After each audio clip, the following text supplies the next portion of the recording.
이런 참팟을 응원하는 가장 쉬운 방법 아시나요? 다운로드하기, 별점 주기, 댓글 달기, 구독하기. 기억하세요. 다운로드하기, 별점 주기, 댓글 달기, 구독하기. 여러분 안녕하십니까? 김미화 인사드립니다. 윤일병 사망 사건, 국가정보원 대선 개입 사건 등은 공익제보로 진실이 세상에 알려졌습니다. 그런데 정부, 기업, 학교에서 벌어지는 부정부패를 알린 공익제보자들이 공익제보를 했다는 이유로 해고 등을 당하고요. 경제적, 정신적 고통을 겪고 있습니다. 참여연대, 민주사회를 위한 변호사 모임, 인권의학연구소, 시민사회단체 연대회의는 경제적 어려움을 겪고 있는 공익제보자 여러분들께 최대 200만 원의 생계비를 6개월간 지원해 드립니다. 필요한 경우 법률 상담과 심리치료도 지원합니다. 신청 기간은 7월 8일까지고요. 각 단체 홈페이지에서 신청서를 다운받아 제출 서류와 함께 참여연대로 제출하시면 됩니다. 자세한 내용은 각 단체 홈페이지 또는 참여연대 02-723-5302로 연락 주십시오. 이 사업은 아름다운 재단의 지원으로 진행됩니다.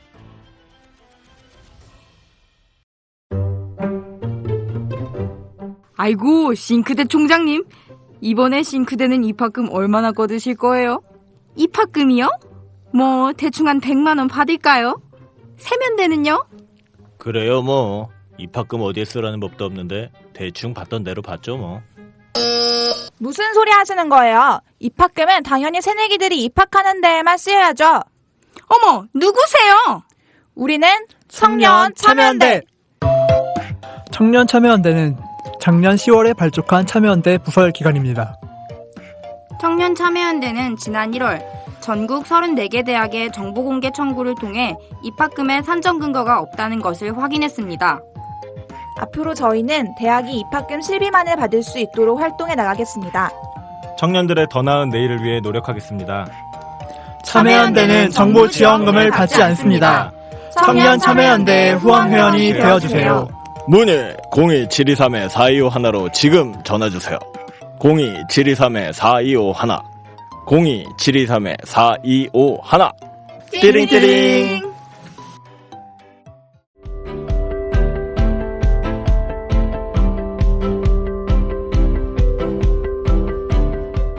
시민 여러분 안녕하십니까?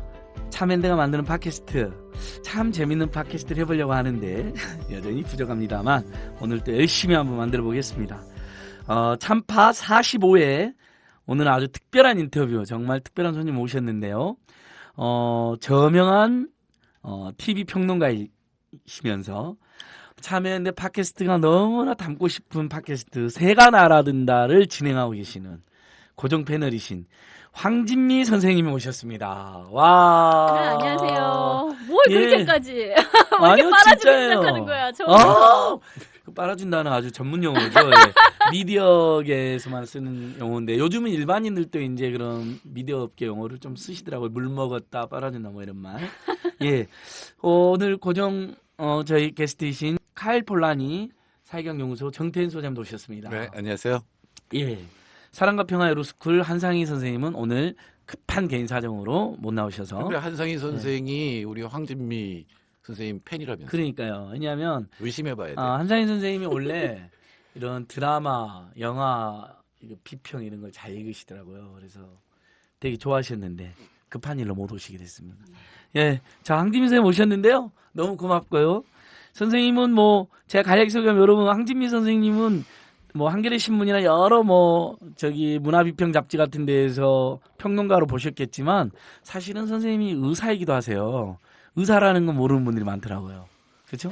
뭐 밥을 의사로 먹는 거죠. 그러니까 그런 부업이죠. 평론가는. 근데 그게요, 이제 어떤 것을 메인으로 잡느냐라고 할 때 수준이 수입으로만 보면 여전히 의사 수입이 제일 높죠. 근데 노동 시간이라든가 이제 제가 어떤 쏟는 노동의 질 뭐 이런 거를 다 따져봤을 때는 평론가 일을 더 열심히 하는 게 아닌가? 뭐 이런 생각도 들어요. 그러니까 지금 풀타임 닥터가 아니시죠? 풀타임 맞아요. 주 5회 근무를 하니까 그러니까 풀타임은 제가 맞죠. 오히려 저는 며칠만 갔다 온다고 제가 잘못 들었나 봐요. 5일만 갔다 오면 풀타임이. 제가 저번에 생각나는 거 출연했을 때 그때는 그랬어요. 그랬군요. 그러니까 네. 그때 제가 확실히 기억이 나거든요. 선생님이 일주일에 며칠만 나가고 있다. 그럼 병원은 수도권에 있는 예, 수도권, 범수도권이죠. 실례가 안 된다면 주로 전공 분야가 뭐 진단검사의학과라고요. 네. 예, 그런 과가 있어요. 진단검사가 하면 저희들 그 건강검진 할 때 뭐 그런 것도 하지만 이제 주로는 검사실에서 퀄리티 컨트롤을 하는 겁니다. 그러니까 그 데이터가 잘 나오고 있는 거냐, 뭐 이런 거. 예, 뭔가 그런 거 나왔습니다. 그러니까 의사 선생님들의 진단을 또 이렇게 점검하는 뭐 제 그렇다고 볼수 그냥 있죠. 직관으로는 정태인 선생님. 우리는 의사하면 칼 드는 거 생각하잖아요. 칼 든다기보다는 머리 내부나 심리를 보는 쪽 아닐까? 그러니까 아니에요. 평론하고도 연결되지 않을까? 아니에요. 그 순전히 굉장히 기계적인 일이에요. 정말 이과적인 일, 굉장히 공학적인 일. 예. 저는 한때는 선생님 이제 방송 듣고 이렇게 대화 나눠보면 선생님이 이제 이러면 정신과 선생님이 아닐까. 왜냐하면 그렇게 오해하시는 분이 많아요. 평론하면서 인간 내면에 대해서, 인간의 또 외면에 대해서 많이 저도 쓰고 그렇게 그러니까. 그럼 제가 항상 제가 보기에는 한국 교육의 희생자예요. 제가 이제 강연할 때 그런 소리 많이 하거든요. 피를 보면 기절하는 애들이 의대를 간다. 왜 공부를 잘해서 자기 적성하고 전혀 관계없이 간다. 그래갖고 아니 실제로 보면 의대 한 1, 2학년 때 도저히 해부 이런 거 한번 하다가 그만둔 친구도 저도 보긴 봤어요. 안 맞으면 어쩔 수 없는 거죠. 뭐. 그러니까 뭐 저는 피를 보면 기절하지는 않는데 그 적성에 이렇게 쏙 맞지는 않았어요. 예. 그래서 선생님 저희 트위터 소개글에 자 우리 황지민 선생님 여러분 정말 우리가 한 존재를 이렇게 알아간다는 건 얼마나 어마어마한 일입니까. 황지민 선생님 트위터 소개글에 보면요. 영화평론가, 강정국제평화영화제 프로그래머, 팟캐스트 새가 나란다 진행자, 박정수의 아내, 정태 선생님. 박정수의 아내에서 박정수 선생님 누구신지 혹시? 우리 박정수 씨는 미인 탤런트가 있고요. 제가 방송사를 드나들면서 여성 탤런트 중에 누가 제일 미인일까 할 때 저는 박정수 씨가 제일 미인이라고 생각하는 그런 미인. 제가 알기로는 뭐 이제 사고를 치신 분으로 알고 있습니다. 박정수 알고는 있군요. 쥐그림을 그린. 그 유명한. 네. 여러분들 우리 황진민 선생님은 바로 이분과 함께 사는 분이라는 것만으로도 제가 굉장히 그 흥미로운 분인데요. 박정수 선생님은 어떤 분이냐면 이명박 때 G20 기억나시죠? G20 때 G20을 풍자하기 위해서 그때 막 또 호들갑 떨고 무슨 뭐 집회 시위도 막 제안하고 그러니까 G20이라고 썼다가 그래가지고 구속영장 청구됐었죠. 선생님. 네, 그래서 뭐 3일 만에 이제 그 영장은 기각돼서 네. 사람은 나왔는데 네. 아무튼 참 웃기는 재판도 장난 하고. 예. 그러니까 제 기억에도 그때 민변 참여연대 변호사님들이 긴급히 이렇게 지원하고 네. 했던 것 같은데 영장 기각됐죠. 네. 전 세계적인 코미디죠 세상에. 그래도 벌금이 200만 원이나 나왔어요. 벌금도 200만 원. 예. 그 공범이라고 또 이제 한 사람 같이 했던 사람 해서 100만 원 해서 합쳐서 300만 원이나 벌금이 나왔어요. 그러니까 그때 뭐 G20이라고 그 청계광장이나 뭐 시내 이렇게 뭐 전등 달아놨던가 그걸 뭐라 그러죠? 청사초롱. 청사초롱 거기다가 포스터. G20이라고 이렇게 그 우리 쥐를 그렸죠. 예, 쥐를. 그리고 20 써서 그래피티 뭐 비슷한 걸로 그렇죠. 했으나 아니면 앤디 호월 기법인가 뭐 이렇게 약간 뭐 그걸 뭐라 그러죠? 블루프린트로 이렇게 깔았다고 해야 되나요? 이렇게 그 이제 그래피티인데 그걸 뭐라 그러더라? 그러니까 이렇게 그 분무 그러니까 라카로 이렇게 그러니까. 뿌려가지고 네. 그런 아니, 저는 거. 아주 선명히 기억하고 있거든요. 왜냐하면 그거 너무 재밌다 통쾌하다는데 갑자기 구속영장 청구된다고 제가 박준수한테 참여연대 연락해서 선생님 오셨어요. 예. 그거 너무 점잖고 멋있더라고요. 그래갖고 근데 선생님 하셨어요? 진짜 그때 했대. 그래갖고 제가 이제 초기에 별 논다고 막 그랬기 때문에 기억을 하고 있어요. 저는 박정수 선생님한테 깊은 공감을 느끼고 있습니다. 왜요? 등처가. 아내를 등쳐먹고 사는 사람? 네, 예. 아니 박준 선생님 그런가요? 아니 뭐 생계노동을 하지 않는다라는 점에서는 뭐 그렇다고 볼 수 있죠. 네. 생계노동은 주로 황진민 선생님 더 많이 하는 거네요. 거의 제가 하는 거고요. 의사노동에다가 전 쓰리잡을 뛰고 있습니다. 평론노동에다가 네. 또 하나가 뭐죠? 팟캐스트도 하는 거니까 쓰리잡을 그러니까. 뛰고 있죠. 예. 야, 더블잡도 아니고 쓰리잡으로. 음. 예, 자 계속 해보겠습니다. 그다음 메이 엄마 애견인. 메이는 딸. 딸 이름 진짜 메이예요? 예. 아, 박메이? 박황메이예요. 박황메이 아예 양정식에서? 이름을 등록을 그렇게 했어요. 성은 이제 박인데 그다음 황메이 이렇게 해가지고 이름이 세 글자인 거죠. 그러니까 양성 쓰기 의미도 있고 양성 쓰기의 의미를 이제 그때의 그냥 이제 보통은 뭐 박메이 해놓고 읽을 때 임의로 박황메이 이렇게 부르는데 아예 그냥 그렇게 등록을 한 거죠. 메이는 무슨 뜻이에요, 선생님? 뭐 5월에 태어나서 메이이기도 한데 이제 한자도 있어요.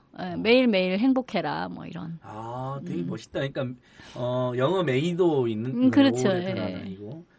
토토루의 메이도 또 약간 그렇게 생겼어요. 얘가 토토루 애니메이션 토토루에 나오는 메이처럼 정말 그렇게 생겼어요. 태어나자마자 그렇게 나오는 그러니까 저는 최근 우리 팟캐스트 제가 진행하거나 뭐 나간 팟캐스트마다 너무 살성 짙은 것만 하다가 아이 이야기하고 그러니까 너무 좋네요. 애견이 그다음에 애견이는 얼마나 좋아. 동물권 운동가? 뭐 동물권에도 관심 많죠. 그러니까 반려견도 사랑하면서 동물권 운동도 하시고. 다만 이제 채식을 못 한다는 게 이제 그게 참 가까이 하기엔 너무 멀다. 일단 사랑하는 강아지만 안 먹으시면 되잖아요. 네. 반려견을 키우면서 막 먹는 사람들 이상한 거죠. 그건 저도 진즉에 그 강아지와 관련된 건 다 끊었습니다. 어렸을 때 철 없이 먹은 거에 대해서 후회가 되더라고요. 죄송하게 생각하죠. 예, 죄송하게 생각합니다. 예.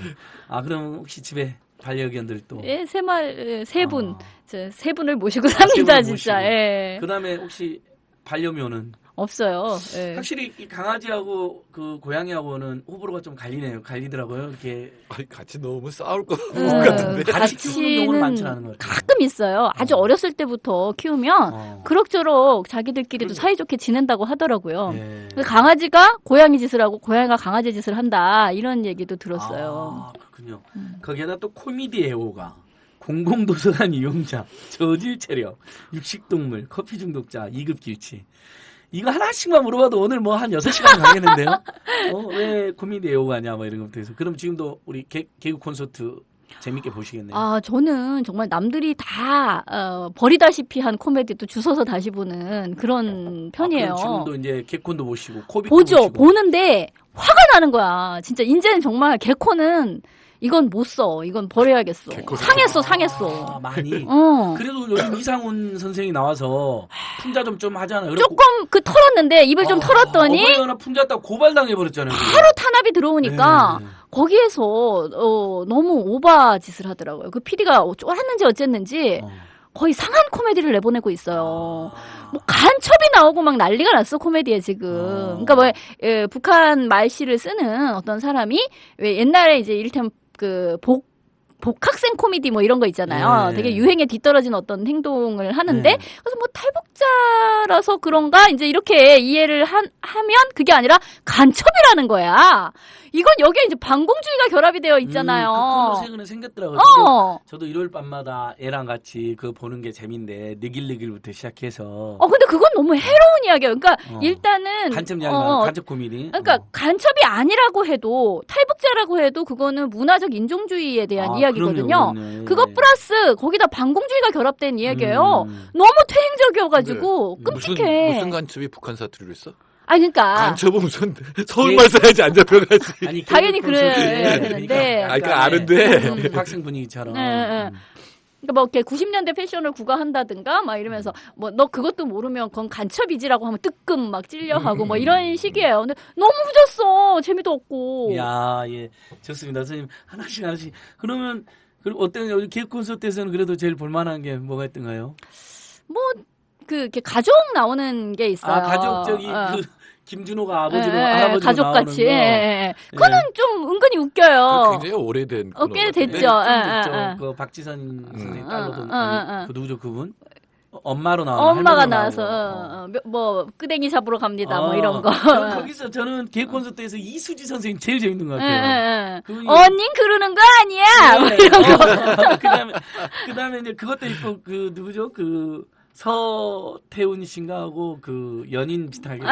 산장 가가지고 뭐 하는 거. 알고 보면 이제 여자가 거기를 단골로 왔었던 사람이다. 뭐 이런 거. 마음 주지 않으리 뭐 이것도 있잖아요. 하여튼 신났어. 또 코미디 많이 보시는구나. 네, 아, 기획 콘서트 네. 너무 좋아하죠. 근데 이제 저는 그런 코미디도 좋아하고 인터넷의 개그 짤방 같은 것도 굉장히 좋아해요. 그러니까 선생님은 아무튼 전체적으로 딱 보니까 일종의 영화 평론가 특히 이제 TV 평론 많이 쓰신데 저희들 보기에는 근데 전방위적인 문화 평론가라고 해야 되겠네요. 삶과 연결되는 어떤 대중문화, 대중예술 전반을 다. 근데 사실 저는 굳이 뭐 말을 하자면 최근에 방송 평론하는 사람들끼리 이렇게 모인 적이 있었거든요. 근데 가서 만나 보면 정말 그 방송 평론을 하시는 분들은 TV를 하루 종일 정말 보시는 것 같아요. 예. 이제 그 연예 기사라든지 이런 것에 아주 푹 빠져서 사시더라고요. 근데 그거에 비하면 저는 그렇지는 않아요. 뭐 그런데 쓰리잡이잖아요. 네, 쓰리잡이다 보니까 그런데 또 저질체력이잖아. 그거 어떻게 그걸 다 해요? 그러니까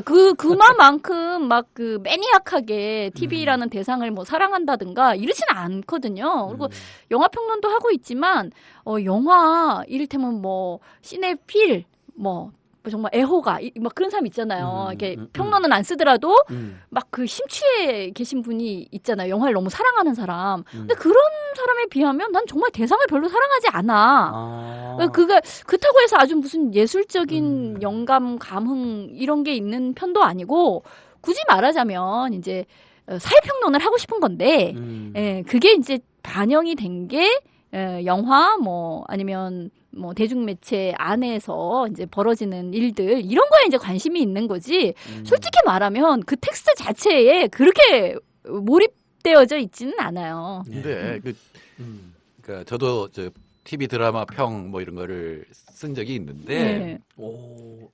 네. 시내 21에 네, 시내 21에도 쓴 적이 있고 유토피아 뭐 디스토피아 뭐 이런 데 쓴 적이 있는데 근데 이게 굉장히 시간을 쓰는 거예요. 시간 엄청 잡아먹죠. 영화를 봐야 되잖아. 일단 봐야 되죠. 영화는 양반이에요. 예. 드라마를 써야 봐봐. 그러니까 내가 틀림없이 그러니까 시그널에 대해서도 쓰시고 그랬으면 그거 다 봐야 되는 거 아니에요? 그러니까. 내가 틀림없이 황 선생도 이 4배속으로 보고 이랬을 것 같다는 느낌이 들어요. 그러니까 이게 시간은 없고 보고 다 봐야 돼요. 그러면 4배속으로 4배속으로 막 봐. 그러니까 일일 드라마 같은 거는 이제 가끔 뭐 TV 속의 TV 뭐 이런 방송에서 뭐 옴부즈맨 프로그램 같은 데 있잖아요. 그런 데 나와서 뭐 얘기를 해달라거나 그러면 아니 뭐 30회 이미 지난 일일 드라마 뭐 또 아침 드라마 이거를 얘기를 해달라 그러면은 이거 어떻게 다 봐요. 다 몰아보게 할 수가 없잖아요. 그래서 막 스킵하면서 그렇게 보기도 하고 막 뭐 2배속으로도 보고 뭐 그런 경우가 식이죠. 있군요. 예. 저 이번에 제 북한 대학원 다니잖아요. 근데 이 리포트를 쓰는데 북한에 관련된 다큐멘터리를 7개를 보고 쓰래요. 이건 7개 보려면 나는 지금 이제 마지막 날 쓰는데 쓰면서 켜놓고 그렇죠. 16배속으로 돌려놓고 소리 들으면서 근데 그렇게 하잖아요. 머리가 띵해. 그리고 그럼요. 속이 울렁울렁하죠. 예. 요즘 한겨레 신문 보면 전위체력인데. 아니, 그러니까 저는 그래서 저는 황진미 선생님 글이 더 설득력이 있으신 것 같아요. 너무 그 평론 매니아 다 보고 그러면 그게 예를 들면 보통의 저 일반 시청자나 영화 이렇게 많이 보면 일주일에 한 번 적게 보면 한 달에 한 번 정도가 하는 애호가들하고 보다는 너무 전문적이니까. 그러니까 뭐 저는 그 TV 칼럼니스트라는 직업을 갖고 있는 이승환 선생님 있잖아요. 한겨레 신문의 토요판에. 예. 그 선생님 글을 볼 때 이분이 우리보다 너무 많은 걸 알고 있어요. 그 대상에 대해서. 그래서 이 선생님 보니까 이제 비평이라보다는 그래도 약간 띄워주는 글을 많이 쓰시긴 하던데 그다음에 옆에 안인용 선생이라고 있잖아요. 거기는 약간 비평을 많이 하고 보니까 두 분이 약간 다르던데. 안진걸도 참 신기하다. 그렇게 바쁜데 언제 그런 걸 또 저는 아무튼간 한겨레 신문은 탐독을 하는 스타일이에요. 어렸을 때부터 습관이니까. 그다음에 경향신문 와가지고인데.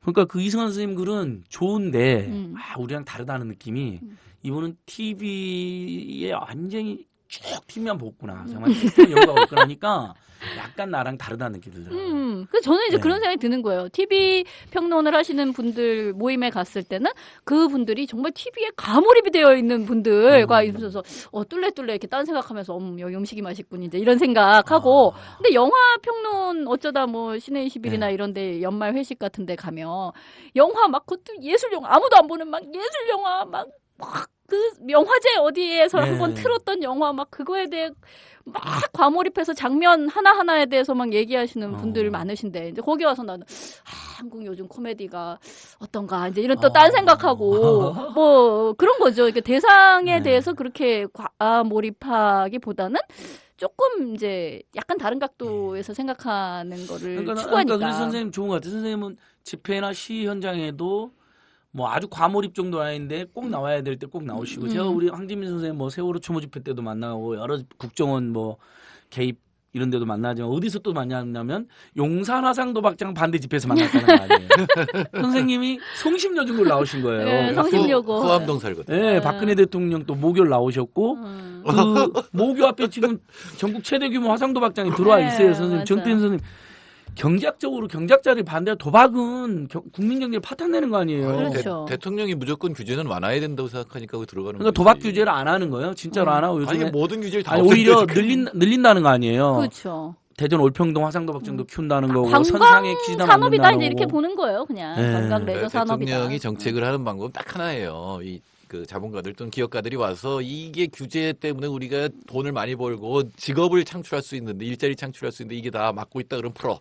근데 얘기하는 일자리를 거죠. 창출 안 하잖아. 문제는. 그러니까 도박장 네. 일자리도 없어요. 그렇죠. 아니 근데 이제 힘들죠. 얘기할 땐 그렇게 하는 거죠. 네. 얘기할 그렇죠. 때. 뭐 과장해가지고 뭐 4대강 사업 일자리 만든 과장 거짓말. 결국 그 치는 것처럼. 사람들 돈벌이만 시켜주는 네. 거죠. 그냥. 그러니까 그래서 네. 아무튼 선생님은 제가 보기에는 일반 시민적 감각의 생활이면서 이렇게 분노할 일이 있으면 집회 나오시고 그러다가 이제 집에 가거나 이렇게 하면 TV에서 재밌는 방송 보면 집에 가면 쓰러질 것 같은데.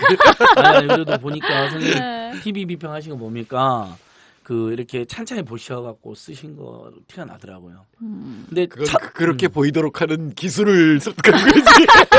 아, 맞아요. 그러니까 이게 TV를 이렇게 쭉 볼 시간이 없어요. 그래서 뭐가 재밌나 막 검색을 해가지고 뭘 얘기를 해야 돼. 나 지금 그 잘 찍어야 돼. 그걸 딱 찍어가지고 이제 몰아서 쫙 보고. 그리고 그 장면이 딱 보여야 돼. 그 네. 장면을 캐치를 해내요. 나중에 네. 보면은. 그렇죠. 거기 선생님 그래서 한겨레 신문에 그 이렇게 사진도 실리거든요. 황진민 선생님 거기에는 약간 뭐랄까 탐정 같은 사진이 하나씩.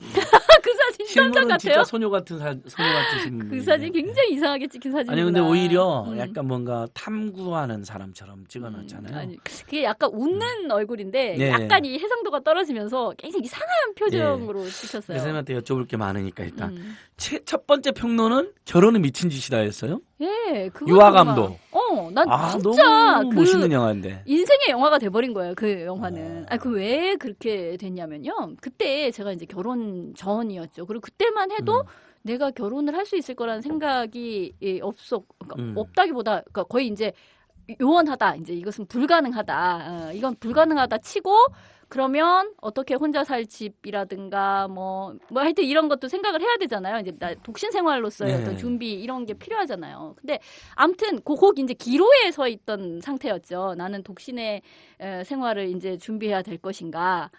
그래도 결혼에 대한 어떤 희망을 가져야 될 것인가. 뭐 이런 와중이었는데 그때 그 직전에 선을 본 적이 있었어, 진짜. 선을 봤는데, 그 상대방이 사실 별 얘기가 없었어요. 한 30분 만나는 동안에 둘 사이에 오간 이야기는 별로 없는데, 원래 왜 조폭 영화 같은 거 보면 그런 거 있잖아요. 오간 대화는 없어. 근데 서로 다 알았어. 뭐, 제가 우리 형님 담궜다. 뭐 이런 얘기 딱 서로 이렇게 몇 마디 사이에서 딱 알아듣잖아요. 그것처럼 오간 이야기는 별로 없는데, 저 사람이 나를 어떻게 생각하는지가 말풍선처럼 위에 딱 뜨는 거야.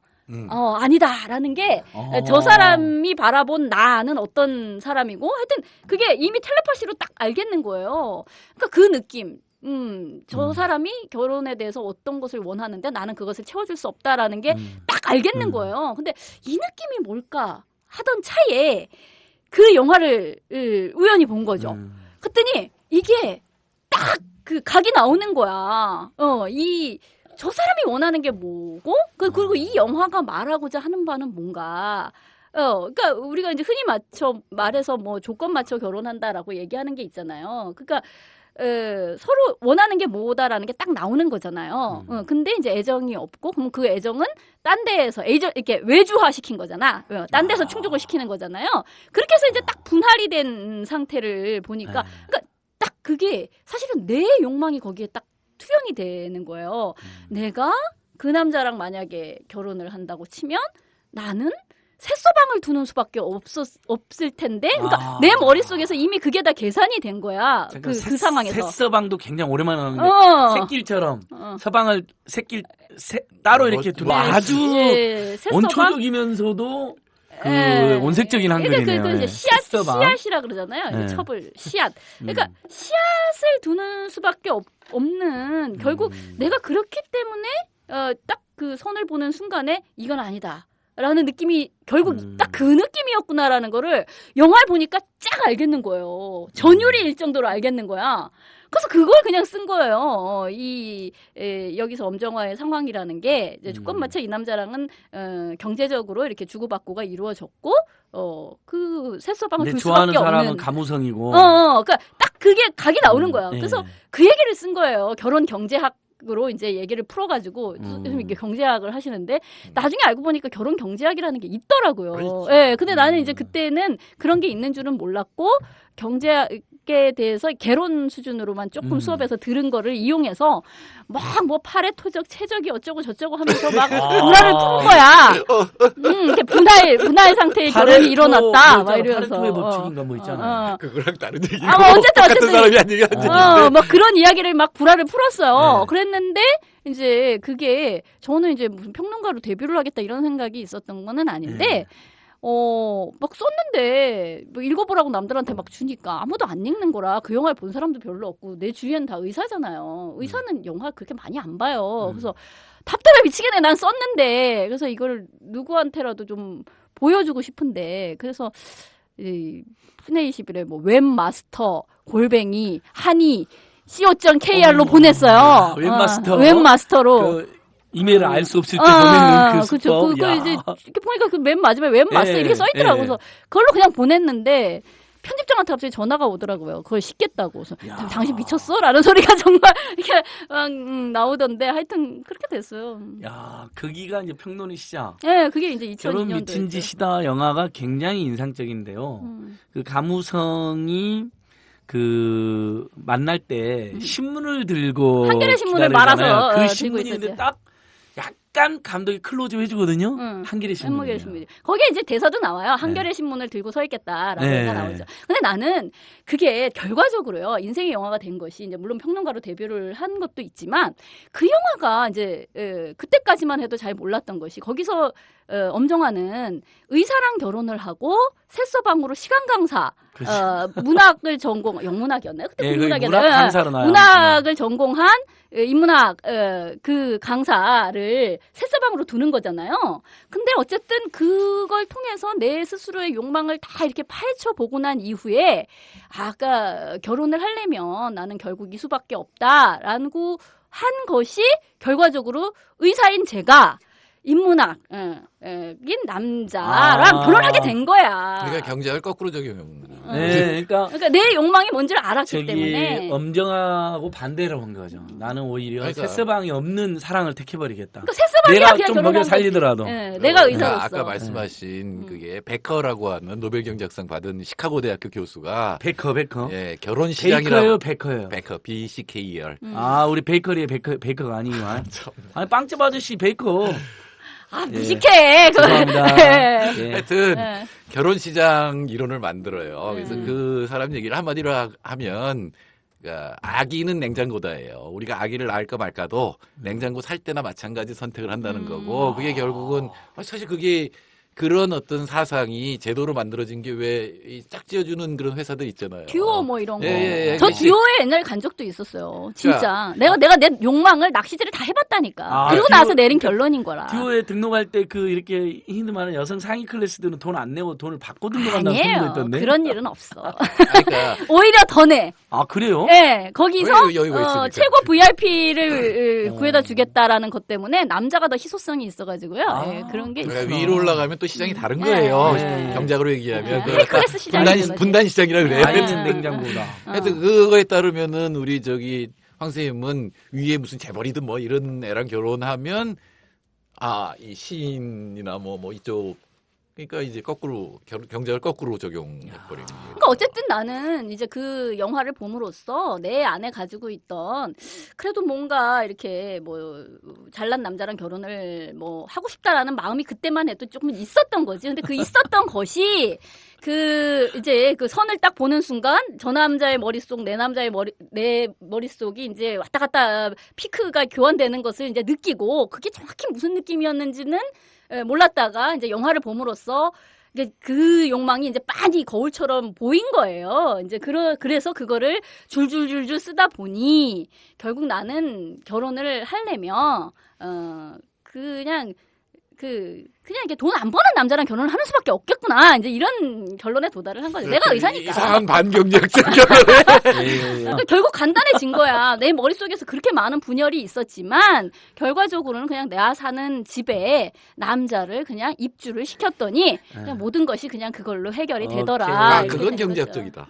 우리 박정수 선생님이 들으면 웃으시겠죠? 아니 뭐 다 사실이니까. 뭘. 그 박정수 선생님은 어디서 만난 거예요? 우리 G20의 예술가 박정수 선생님. 수유 너머에. 맞아. 저는 그 2002년도에 그 영화 평론가로 갑자기 데뷔를 하게 된 거잖아요. 2002년 웹마스터로 그 메일을 던졌다가 갑자기 네. 영화 평론가로 청탁을 받는 입장이 된 거예요. 그러니 뭐 이제 물론 글 같은 거야 뭐 간혹 썼지만 영화 평론을 제대로 뭐 공부한 적은 없잖아요. 그러니까 새로 이제 뭔가 공부를 좀 해야 되겠는 거예요. 그래가지고 뭐 수유 넘어 뭐 이런데 뭐 한겨레 문화센터 그러니까 이런 데 있잖아요. 주로 인문학 강좌를. 외부에서 하는 그런 인문학 강좌를 좀 주워 들으러 댕겼어요. 쭈루룩. 재밌더라고. 그 전까지 나 이제 생판 모르던 것들이니까. 물론 이제 과거에 저도 이제 나름 운동권이었기 때문에 문건 쓰고 해가지고 글은 좀 있죠. 글빨은 약간 익힌 바는 있죠. 80년대 학번, 후반 학번. 88학번인데. 88학번, 88 꿈나무. 저도 이제 나름 약간 좀 키워진 예전에 RP라고 했었어요. 이게 막 습도 많이 하고 그런 바가 있어요. 이제는 말할 수 있다. 이제 지금 와서 하는 얘기인데. RP가 뭐의 준말이었죠? 몰라, 하여튼 리볼루션 플레이어인가요? 아니야. 하여튼 이게 혁명 운동선수. 그러니까 이제 다른 사람을 키운다 이제 이런 예. 거죠. 예, 재생산을 하는 이제 그런 거였는데 그래서 이제 세미나나 뭐 이런 것도 많이 하고 원전도 좀 읽고 문건도 쓰고 했었던 바가 있죠. 그래서 글빨은 조금 있지. 예, 옛날에도 뭐 대자보도 쓰고 뭐 하다 보니까 근데 뭐 인문학 이거는 지금 10몇 년간 공부를 안 했잖아요. 그러니까 그 전까지 내가 알고 있는 뭐 사회과학, 인문과학 수준은 이제 그 90년대 초반 정도에 딱 머물러 있는 거예요. 그 사이에 뭐가 많이 바뀌었잖아요. 그래서 새로 이제 뭐 학습을 스스로 해야 되겠어서 근데 이제 다니면서 좀 주워 들으러 댕긴 거죠. 근데 이제 그때 남편 포함 몇 명의 그 사람들이 이렇게 강좌를 짜가지고 뭐를 하고 강좌 마지막 날에 뒤풀이를 하는데 그 마지막 강의를 한 사람이 이제 박정수 씨였던 거예요. 그때 딴 사람이었으면 그 사람이랑 했었을지도 모르지. 근데 아무튼 하여튼 강사와 학생이었다. 네, 그러니까 강사 강의를 다 뭐 듣고 이제 마지막 뒤풀인데 이렇게 좀 딴지를 좀 걸고 내가 이렇게 시덥지 않은 소리를 좀 했죠. 이렇게 12조에 그러니까 뭐 아주 이상한 질문. 뭐 갑자기 그러니까 그 사람이 한 내용에는 그 얘기가 없는데 뭐 거울 뭐 어쩌고 뭐 이런 얘기를 했는데 그럼 포르노에서의 거울은 어떤 의미냐 막 이런 이야기를 막 던지고 그러니까 그 사람은 이걸 중요한 의미입니다만 저는 글쎄요 막 이제 이런 식의 뭐 하여튼 그런 얘기를 좀 하고 뭐 그런데 그때 이제 제가 또 굉장히 막 우울증이 심한 상태였는데 그러니까 우울증에 치료제는 남자를 만나는 수밖에 없겠다라는 뭐 생각도 좀 들고 해서 재밌다. 우울증 치료제로 남자. 그래서 남자를 집에 들인 거죠. 너는 이제 그냥 길 가다 과수댁 만났다고 생각하고 여기 이제 자주 들려라 이제 뭐 이런 거죠. 주막이라 생각하고 재밌다. 자주 와라. 뭐 너무 이렇게. 재밌다. 그러다 이제 입주를 시킨 거지. 아니 우울증의 특효약은 사랑인 건 맞는 것 같아요. 자유평등 박애의 사랑이 아니라 한 사람의 사랑 또는 뭐 이렇게 좁은 의미의 사랑해야지 해결되지. 박애는 우울증의 특효약은 안 되죠. 그렇죠? 박애. 캐스방. 근데 이제 제가 이 얘기를 왜 하느냐면 자기 욕망을 정말 성찰해 해보는 것이 굉장히 중요하다는 생각이 드는 거예요. 저는 이제 제가 그 글이 뭐 전혀 뭘 배운 바도 없었지만 그 글 하나로 갑자기 평론가가 될 수 있었던 이유는 그 글이 지나칠 정도로 솔직한 글이라는 거야. 일테면. 왜냐하면 자기 욕망에 대한 해부가 들어있기 때문에. 근데 저는 그 이후로도 사실 글은 그래야 된다고 생각을 해요. 그러니까 뭐 숙제하듯이 뭐 너도 좋고 나도 좋고 대충 이런 정도의 이야기는 참고서에 실릴 만한 이야기라서 내가 대충 꾸러미 맞춰서 쓴다. 사실 그런 의미가 없는 거죠. 그러니까 자기 자신에 대한 욕망이 됐든 뭐 존재가 됐든 거기에 대한 성찰이 들어가고 그걸 통해서 뭐 사회에 대한 이야기가 또 들어가고 해줘야지 그게 이제 글로서 가치가 있는 거라고 생각을 하거든요. 그래서 근데 한 달에 12번 성찰하는 거 되게 어렵거든요. 나는 1년에 한 번 성찰하는 것도 그런 어려운데. 어떤 태도를 유지하려고 노력을 해요. 근데 저는 이제 그때 데뷔하고 얼마 안 됐을 때 가문의 영광 그 영화 네. 글을 쓴 적이 있었어요. 우리 조폭 영화 시리즈 가문의 영광을 이제 사람들이 다 조폭 영화다라고 막 이제 욕을 하던 참이었는데 제가 그러니까 우리 사회가 천박하듯이 이 영화도 그걸 그대로 반영해서 천박하다. 뭐 이제 이런 이야기를 쓴 거죠. 하여튼 뭐 근데 이제 다른 데서 다른 편집실에서 그런 얘기를 했었대요. 이제 기자들한테 뭐 이렇게 좀 솔직하게 써야지 이렇게 너무 스노비즘 식으로 이 사회와는 동떨어져서 이렇게 너무 고준담론을 하듯이 글을 쓰면 재미가 없고 별로 울림이 없지 않느냐 뭐 이제 이런 얘기를 했다고 하더라고요. 저는 하여튼 뭐 그런 태도를 유지하려고 노력을 해요. 예, 뭐 선생님 글은 좀 저도 선생님 쓴 TV 비평글 항상 읽어보는데 재밌고 약간 사회와 연관 같은 것을 좀 이렇게 탐구도 하시고 가문의 영광도 그렇게 질 낮은 조폭 영화는 아니었던 것 같은데요. 코미디도 있으면서 약간 사회가 담겨 있잖아요. 2가 3인가에서는 그 이상한 검찰 일단 풍자도 좀 나오고 약간 풍자도 있고 그랬던 것 같은데요. 하여튼 뭐 꼭 풍자가 중요한 건 아니고 하여튼 그걸 통해서 이제 뭘 보느냐가 중요한 건데. 그래갖고 쭉 이제 평론을 하다가 근데 이제 의사생활하고 평론생활까지 이제 예리했어요. 그 다음에 이제 민주시민으로서 계속 80년대 학번으로서 사회에 나왔단 말이죠. 근데 제가 이제 제일 깜짝 놀란 건 새가 날아든다에 이렇게 뛰어드실 때 팟캐스트까지 하실지 몰랐거든요. 저도 말 몰랐어요. 그러니까 패널로 가끔 초대 나갈 수는 있는데 아예 새가 날아다 차린 거 아니에요. 그 동지들 만나가지고. 뭐 그런 셈이죠. 근데 뭐 제가 차렸다기보다는 일종의 사람을 낚는 어부에게 낚인 거예요. 우리 푸른 나무 PD님이 푸른 나무님. 새가 날아들다 PD님이시면서 진행하신 분입니다, 여러분. 푸나라고도 하는. 분이 이제 트위터를 좀 보면서 사람을 낚은 거예요. 아, 모았구나 이렇게 한번 하자고. 그렇게 해서 모았는데 이제 길거리에 맨날 나오는 그 신비님, 그쵸. 해직 공무원이시고 해직 공무원 신비님, 김상호 선생님, 뭐 공무원 신문 기자이기도 하고 뭐 사방군데를 다니면서 사진을 찍고 뭐 그런 분이시죠. 어디나 나타나. 그분은 일종의 홍반장 같은 사람이야.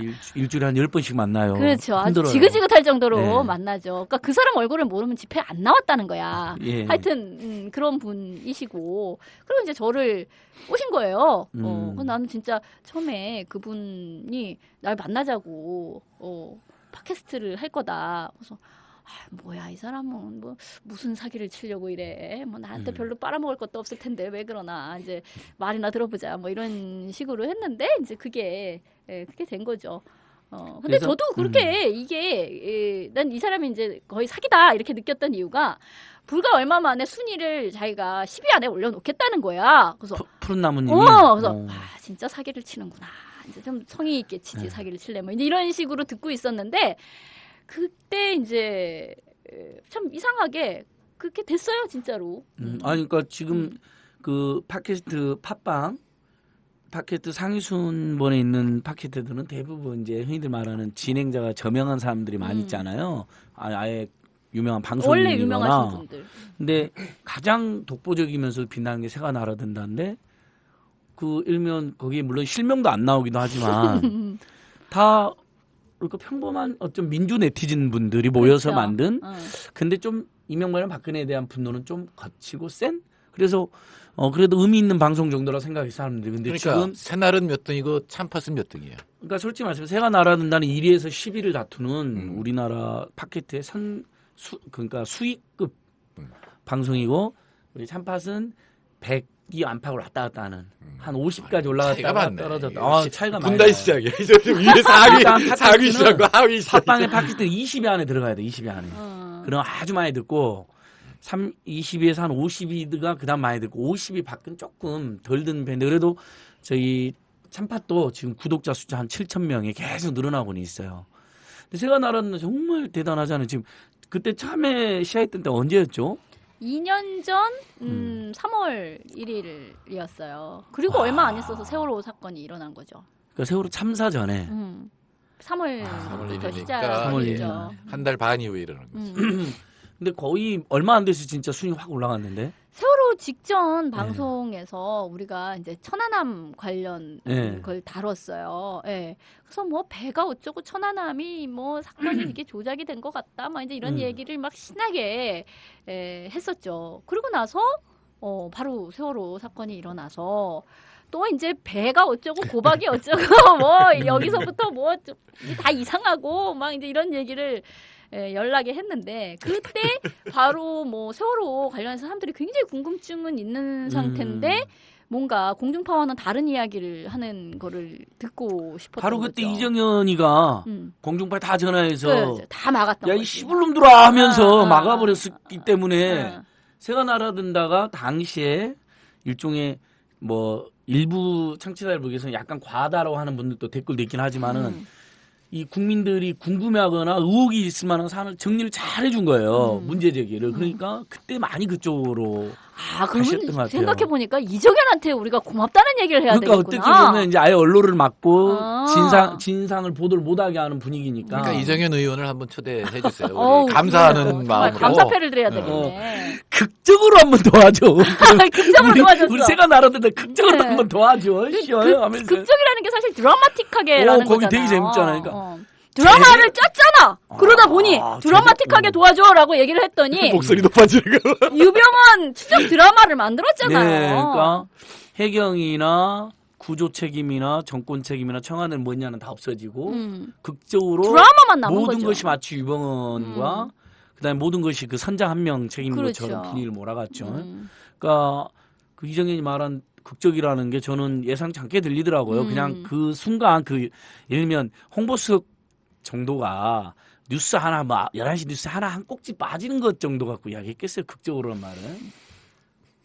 포괄적인 이야기죠. 예. 구름 같은 이야기입니다. 그러니까. 진짜. 새날 특집이 이제 딱 떠오르네. 세월호 특집 이정현에게 듣는다. 이거 초청하고. 근데 이정현은 근데 와야지. 이정현도 몸통이 아니에요. 그 읍소하는 꼬라지 보세요. 사실은 그 사람도 그 당시에 핵심적인 정보에는 접근도 못하고 있었던 거예요. 그러면서 맞고 설거지하고 다니느라 네덜란드 소년의 슬픔 같은 거야. 여기저기 물 새는데 처맞고 다니는 거였지. 그럼 슬픔이 묻어나잖아요. 직장인의 비애가 있잖아. 약간 그게 퇴근도 안 하고 잘 기다리고 있겠대. 하필이면 대통령이 이 방송을 봤네. 막 이러면서 국방부 시불놈들 막 그런데 진짜 약간 저도 직장인의 비애는 느껴졌어요. 또 마지막에 뭐 그러잖아요. 이 사람 누구한테 명령 받았는데 참 성실하게 한다는 느낌도 받았고요. 소처럼 일을 한다잖아요. 훌륭해. 예. 네, 그러면 사람들이 모두 다 청와대 홍보수석이 그럴 거라고 생각하는지 모르지만 아니, 제가 경험한 참여정부 2년 때문에 참여정부 2년 동안은 아니었습니다. 물론 다 보죠, 보고 어떻게 해야 되는지에 대해 얘기하고 항의할 거 있으면 항의도 하고 그러는데 제가 그 대상이 된 적이 있었기 때문에 그렇지만 저렇게 하지는 않아요. 저게 당연한 일은 아니에요. 관행이라 그러잖아요. 네, 관행이라 그러는데 그렇게 하진 않습니다. 너무해. 그럼 그동안 그 공직에 있었던 사람들이 항의를 해야 되는 거예요. 왜 먹물을 튀기느냐. 너나 그렇게 비굴하게 하는 거지. 왜 의문의 일패를 당하게 만드느냐라고 얘기를 해야죠. 역대 홍보수석 몇 분이 나서서 말도 안 된다 했죠. 윤승용 전 홍보수석, 노무현 정부. 그러니까 제 경우는 뭐였냐면은 이 참여연대 모 처장과 보도 안 하는 걸 전제로 해서 제가 새만금을 맡겠다는 얘기를 했어요. 실제로 그럴 계획이 있었다고. 근데 한겨레에서 보도를 해버렸네. 그 같이 있었던 한겨레 기자가. 그러니까 정태현 국민경제비서관 새만금 저지하겠다. 실제로 그게 기사 나갔던가요? 그러니까 확실하진 정확하게 얘기할 수는 없지만 그 기사 때문에 새만금은 뚫렸어요. 그 기사 때문에 저를 어떻게 할 거냐라는 얘기가 있었는데 청와대에서 그건 뭐 실제로 대통령이 보고된 건 아니었기 때문에 청와대에서 그 기사를 내리라는 그러니까 좀 어떻게 좀 해달라고 얘기를 했겠죠. 근데 그냥 나온 거예요 한겨레에서. 당시 김효순 사장이었을 거예요. 그러니까 그런 식의 이게 정확하게 청와대 뜻 아니고 뭐 이제 거래를 해야 되는데. 분명히 그렇게 나왔다고요 그때는. 근데 이제 지금은 그러니까 선생님께서 당시에 참여연대 간부랑 한겨레 신문 기자랑 사적으로 아니라 보도를 하지 않는 전제로 얘기했는데 한겨레 기자가 싫은 거죠. 비보도 전제로 새만금 문제가 한참 이슈가 될 때 어쨌든 이건 아니다라는 의견을 좀 밝혀봤는데 막는다 그랬어요. 그러니까 내부에서 노력하겠다는 취지를 말씀하신 건데 아니 계획도 있었다 지금. 계획도 있었는데 근데 그렇게 드러나 버리면. 그런 노력이 수포가 돼버리잖아요. 그 다음은 이제 내가 잘리냐 마냐가 문제가 되니까. 또 그런 일이 그러니까 그러니까 기자들이 보도할 때는 정말 저는 그런 부분도 좀 감안해야 될 것 같아요. 특종이라고 무조건 보도할 게 아닌 할 수도 거죠. 있는데. 하여튼 뭐 그렇다고요. 그러니까 청와대에서 분명히 그렇게 오해 살 수 있거나 문제가 되는 거에 대해서 얘기는 할 수 있지만 그걸 막거나 막 전화로 막 그렇게 하는 거는 상식이합니다. 그래서 새가 날아든다는 어때요? 막 하루에도 하나씩 올라올 때도 있고 일주일에 올려요. 그러니까 지금 그걸 우사하시다가 영화평론 쓰다가 가가지고 조직력이 네 분이서 그러니까 봐봐 푸른나무님 PD님이자 진행자님 있고 신비님 그다음에 황진민 선생님 그다음에 그 중국 전문가 찌라시 선생님 이렇게 네 분이 게스트 있을 때도 있고 없을 때도 있잖아요. 그러니까 게스트 한 명 있으면 1시간 하고 게스트 없을 때 그냥 네 분이 그냥 주제를 정해서 떠들고 욕을 해가면서 욕도 하고 그러니까 일단은 다작인 다작이더라고요. 그렇죠? 네, 그런데 이제 우리만 있는 게 아니고요. 거기 또 이제 새끼를 친 게 있어요. 여러 코너들이 있고 뭐 자글자글 이 소요 이래서 또 젊은 친구들 와가지고 하겠다고 이제 온 그 젊은 친구들 게스트들도 이렇게 좋은 분들 많이 모시기도 하잖아요. 범진보계의 모든 인사를 초청합니다. 뭐 환경, 통일, 우리처럼 다양한 데가 없어요. 팟캐스트의 플랫폼이네 그냥. 아니 우리 생각으로는 너가 종합 진보 팟캐스트예요. 그다음에 의혹과 의문에 대한 제기가 강하고 그다음에 저도 한 3번 초대해 주셔가지고 새날에서 우리 참팟 또 홍보도 하고. 그럼 여기 경쟁 상대는 파파이스네. 근데 파파이스하고는 또 조금 달라요. 물론 다른데 결이 다른데 좀 탐사 보도를 하는 편이고요. 거기는 직접 한겨레 기자들도 연계해서 탐사를 해갖고 계속 추적 보도를 한다면 우리 새가 나른다는 시민적 상식준에서 도저히 이해 안 되는 부분에 대해서 집요하게 문제하고 납득할 때까지. 그래서 저는 파파이스보다는 새가 날아든다가 좀 개인적으로는 듣기에는 훨씬 더 편하더라고요. 대중적인 요소가 있는 것 같아요. 우리 그냥 친구들이랑 같이 이렇게 이야기하는데 파파이스는 일단 김호준이라는 거목이 막 아우라를 뿌리면서 풍기면서 저도 한번 갔는데요. 말을 못 하겠더라고요. 그래요? 너무 이제 그 아우라가 세시니까 주눅 들어가지고. 주눅이 잘 들어. 그래서 새가 날아든다 가가지고 우리 화기애애 하잖아. 네, 참팟 홍보 많이 돼가지고 그때 순위 많이 올라가고 회원가입도 그때도 한 100여 명 안팎 해주셨어요. 새가 나른다 독자 선생님들이. 그다음에 이번에 파파이스 갔는데 역시 파파이스 독자분들이 앞으로 새가 날아든다 할 때는 경제 문제에 관해서는 절 불러주십시오. 우리도 우리 연구소 회원을 늘려야 되기 때문에. 정태인 선생님 그리고 또 약간 그 의혹제기나 의문제기를 잘하세요. 음모론에 강하죠. 그다음에 저 전망도 잘하시고 예언도 잘하시고. 예언한 거 하나 있죠. 안진걸은 잡혀갈 것이다. 총선 전에 계속. 정교조 다음 민주노총 다음 참여연대다 조심해라 칠 거다. 근데 진짜 쳤잖아요. 조심하라 그런 게 아니라 잡혀가는 게 좋다 그러지. 혹시 뿌락진 아니신가? 아니지. 그 순서를 알고 있다는 거는 정보력이 대단하시지. 정보력이 아니라 상식적으로 추론할 수 있는. 새가 날아든다 또 의리가 있어서 참여연대 압수수색당 오르니까 저희 가지도 않았는데 압수수색 주제로 또 시민사단체까지 건드리는 아주 나쁜 놈들 방송 잘해주셨고 제가 아무튼 굉장히 고맙게 생각하고 저 또 한 번 가기로 했는데 자주 언제 불러주실까요? 가서 한번 또 질러야 되는데 하여튼 그렇습니다. 좋습니다. 그러니까 청취자 여러분 오늘은 완전히 우리 황진민 선생님 특집입니다. 우리 문화예술계에서 평론계에서 또 시민사회계에서 또 의학계에서 팟캐스트계에서 다방면했다신데 자 그다음에 새가 날아든다는 지금 이제 계속 계속 가시는 거죠, 이렇게? 그렇죠. 예. 체력이 되는 한. 우리가 다 늙어서 그런 얘기도 했어요. 한 30년 후에 만약에 이 방송을 하고 있으면 이제 어떻게 되는 거냐 막 이런 얘기. 예. 근데 그런 전통을 한번 세우시면 좋을 것 같아요. 지금 이제 중년들이신데 나중에 장전 노년까지도 재밌는 팟캐스트로. 글쎄요. 예. 모르겠어요. 이제 사실 언론이 정상화되면 예. 팟캐스트는 이렇게 재밌는 거, 막 사적인 이야기, 농담 따먹기, 막 공감 토크 이런 거 하면서 참 지낼 텐데, 이게 뭐 언론이 제 기능을 안 하니까 우리가 오만 음모론까지를 정말 다 얘기를 하면서 이래야 하는 것인가. 예. 참 괴롭네요, 사실. 예. 맞습니다. 이게 뭐 이제 괴로운 걸 즐겁게 하시고 계신 것 같아요. 지금 그게 팟캐스트 힘인 인구가 것 같아요. 최소 500만 이상이라는데 그 주요 원인이 TV나 라디오에서 거짓말만 한다. 그렇죠. 진실을 밝히지 않으니까 아예 라디오 끄고 출퇴근하면서도 스마트폰이나 예. 그 제가 보기엔 예, 팟캐스트는 연결해가지고. 스마트폰이 굉장히 영향을 많이 예, 영향 미치죠. 많이 그럼요. 끼쳤고 예. 요새는 지하철에서 신문 보는 사람 없잖아요. 그렇죠. 전보 꽂고 있는데 거기에 팟캐스트 듣는 분들이 많은 것 같아요. 그렇죠. 예. 선생님 이제 계속 그 제가 되게 재밌게 이야기해왔는데 그럼 이제 아까 다시 G29인 우리 박정 선생님은 계속 예술인으로 아니에요. 사실 우리 남편은 원래 예술인이 아니에요.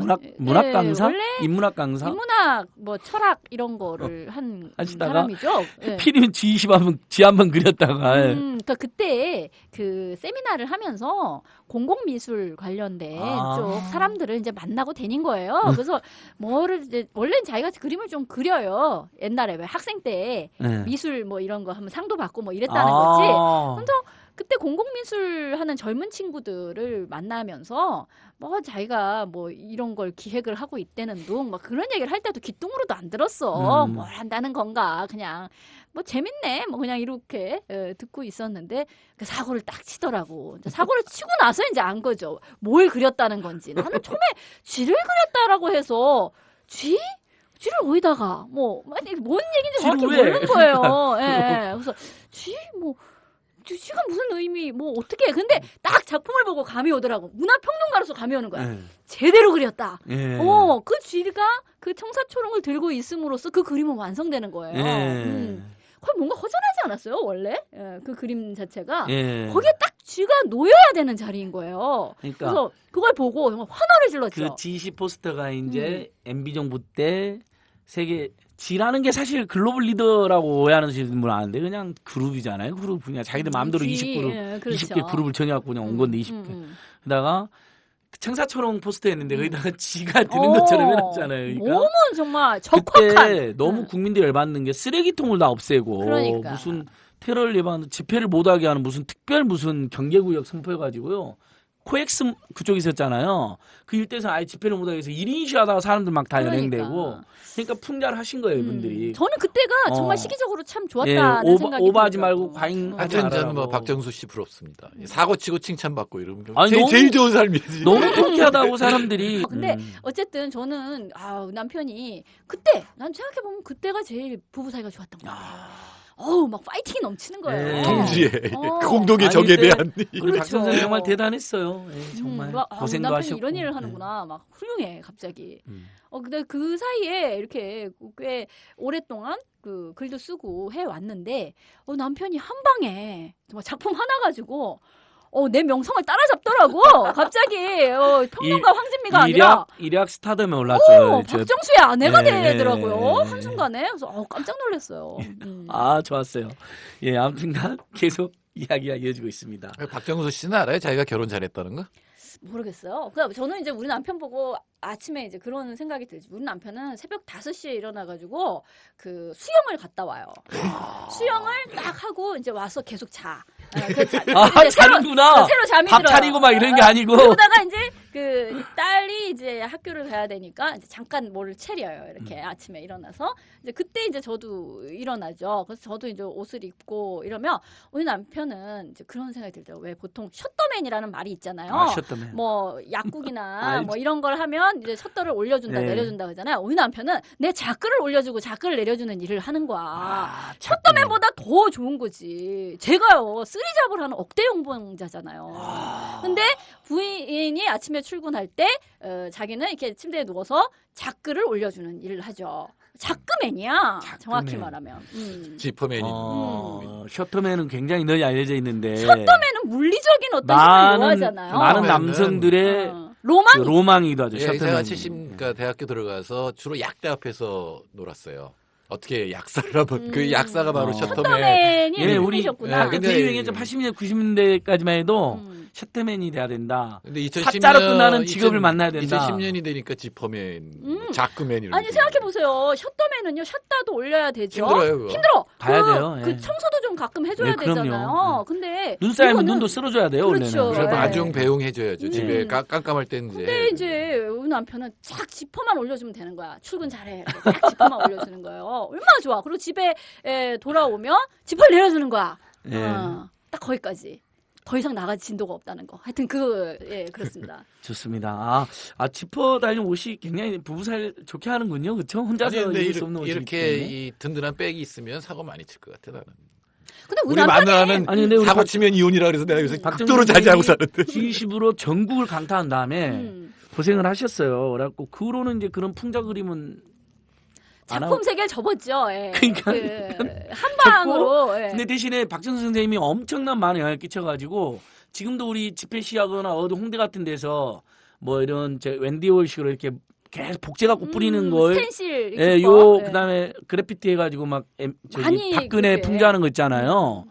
뭐 김정은이랑 같이 찍은 사진, 김정일 비서랑 찍은 사진도 막 뿌리고 그 후로 그게 계속 늘어났거든요. 그렇죠. 그리고 경찰이 지금도 그 사람들 잡으러 다니잖아요. 멍청하게. 그거 내면 되는 건데 그걸 무슨 화장실에 누가 그거냐 그걸 잡으러 다니더라니까요. 그렇죠. 아직도. 그래갖고 가끔 잡히기도 하고 최근에 홍승희 선생님이 또 그런 거 잘하시잖아요. 그렇죠. 그 여성분 그 대한민국 효녀연합. 효녀연합 만들어가지고 또 비기타신 거. 너무 재밌으셔. 그러니까 그분도 이제 우리 그분도 방송에 보니까 화장실 같은데 그래피티도 하고 막 그러시더라고요. 예. 근데 그걸 잡아가지고 세상에 기소를 했더라니까요. 그러니까. 그냥 풍자고 그냥 지우면 되지. 약간 불편한 건데 맞는데 원하지 않은 사람 입장에서는. 아무튼 그분 재판이 지금 진행 중이에요. 그분도요. 홍승희 홍승희 씨도 선생님도. 그렇고 뭐 이하 작가님. 이하 그분은 작가님도 이제 전문적인 정말 작가. 이하 분이시고, 작가님이니까 예. 그분도 계속 지금 그 재판받고 둥그리 있죠. 박성수님이라고. 예, 그분도 예, 사실은 그분도. 퍼포먼스잖아요. 그렇죠. 무슨 뭐 뿌리고 막 그런 거 아니에요. 개 사료도 뿌리고 예. 뭐 여러 가지 또 이게 박근혜에 들어있는 예. 뭐 절세 미인 막 이런 거 사진 딱 해가지고 예. 뭐 그런 것도. 안 나오신 한상희 교수 교수님. 대신 얘기한다면 그 헌법에 보장된 표현의 자유예요. 그냥 그렇죠. 예. 간단하게 표현의 사회에 자유를. 어떤 해악도 없어요. 오히려 사회 공익이죠. 왜냐하면 권력을 풍자해 주는 거니까. 그럼요. 예. 그러니까 굳이 법을 적용한다면 결국 경범죄일 수밖에 없는 건데. 그러니까 그거를 아니 나는 그 세상에 사람들 우리 남편이 벌금 200만 원 받은 것도 공공기물 파손이라고 나왔어요. 이게 무슨 뭘 두드려 깬 게 아니잖아요. 그러니까 포스트에다가 약간 낙서한 건데 쉽게 말하면 어떤 예술적인 낙서한 거. 기물에다가 좀 더 덮어준 건데 왜 파손일까? 그러니까. 그러면 그러니까 사실은 이렇게 정부기관 갖고 낙서한 사람 다 잡아 넣는다는 이야기인데 예전에 간- 낙서별곡도 있었는데 말도 안 되는 짓이죠. 표현의 자유를 막 억압하려 드는 거는 정권이 그만큼 취약하다. 그러니까. 실제는 힘 없는데 힘 있는 것처럼 보이려고 하니까 막 무리한 일을 막 하게. 그리고 대통령의 명예훼손이란 게 어디 있어요? 국가 그러니까. 최대 절대 권력자가 오히려 비판의 대상이 되고 노무현 대통령처럼 대통령 비판이 국민 스포츠인데 그게 맞습니다. 이렇게 딱 쿨하게 해주면 되는 거지. 저는 정말 노무현 대통령 남긴 말씀 중에 가장 명언 중에 명언은 대통령 비판이 요즘 국민 스포츠인데 그게 그렇게 하는 게 맞지요? 뭐 이렇게 쿨하게. 좋은 얘기. 사람들이 겁나지 않고 언제든지 깔아, 나 깔아. 기쁘다 하면 그렇게 하시라. 그리고 그게 민주주의다. 그때 정말 사상 최대로 다음 아고라에 댓글 막 달리고 그럴 때 대통령이 속으로 속상 많이 했어요. 아니 속 많이 속으로는 아니 저라도 속으로는 선풀 보고 싶지 악플 좋겠어요. 그렇죠. 근데 그래도 그것을 그러니까 그렇게 악플보다는 특히 민주노총이나 노조가 공격할 때 굉장히 마음 아파했어요. 그러니까 노동도 변호사였으니까 그러죠. 또 이렇게 친했던 분이 요구하면 더 마음 아픈데 맞습니다. 그래도 뭐 겉으로는 뭐 비판이 당연한 거다라고 예, 얘기를 해야죠. 그러니까 대통령이라면. 그걸로 가야죠. 개혁주의 정권의 한계라면 한계인 것이고 운명이라면 운명인 거죠. 예. 양쪽으로 샌드위치식으로 공격을 당하게 되어 있는 거니까. 야 이렇게 이야기다 보니 벌써 60이 다 돼갔네.